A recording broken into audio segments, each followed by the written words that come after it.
हर एक तबके के लिए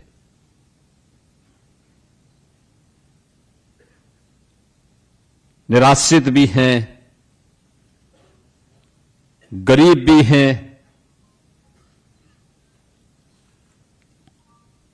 और समाज के अन्य जरूरतमंद भी हैं, दिव्यांगजन भी हैं। उन सबके हितों को ध्यान में रखते हुए उन्हें शासन की योजना के साथ जोड़ने का कार्य, यानी दुनिया के अंदर शासन की अन्न योजना का जो सबसे बड़ी योजना है दुनिया की, उसमें शासन और जनता जनार्दन के बीच में सेतु का काम अगर कोई करता है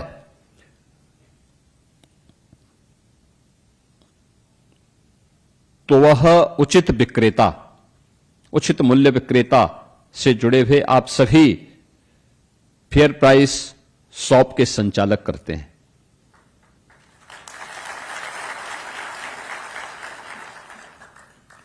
हमारा कार्य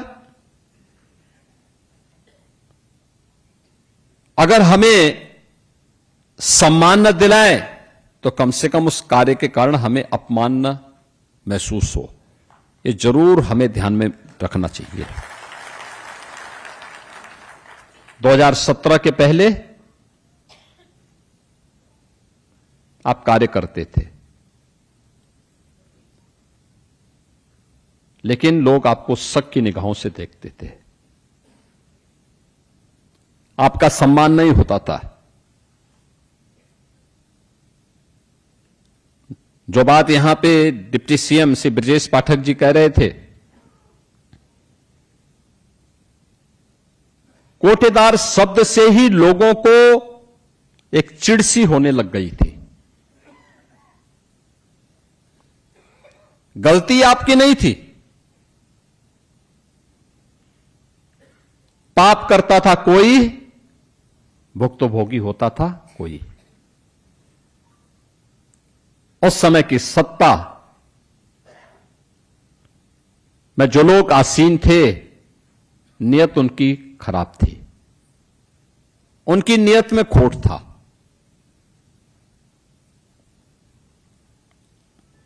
उनके भ्रष्ट आचरण की आंच से आप चाहते हुए भी अपने आप को बचा नहीं सकते थे। और परिणाम क्या होता था? शक की निगाहों से आप देखे जाते थे। और केवल आपके लिए नहीं था, पूरे यूपी में उस समय 20-22 करोड़ की जो आबादी थी वह इसी प्रकार की शक की निगाहों से देखी जाती थी। यानी यूपी के लोग, यूपी का नौजवान, यूपी का व्यापारी, यूपी की बेटियां, यूपी का कोई भी नागरिक अगर उत्तर प्रदेश से बाहर जाता था तो उसको उसी शक की निगाहों से देश देखता था, सम्मान नहीं करता था। ये जो परिवर्तन आया है, ओवरऑल परसेप्शन बदला है यूपी के बारे में। आज मैं कह सकता हूं, दावे के साथ कह सकता हूं, 17 के पहले जो लोग उत्तर प्रदेश से दूरी बनाते थे, आज अगर आप इन 9-9.5 वर्षों के अंदर देश के अंदर किसी कोने में जाएंगे, दुनिया के अंदर कहीं जाएंगे, यूपी का नाम लेंगे, उत्तर प्रदेश का नाम लेंगे, तो जो दूरी बनाते थे वे 10 कदम आगे आकर के आपको गले मिलना चाहेंगे। ये जो परिवर्तन हुआ है, ये डबल इंजन सरकार की वह ताकत है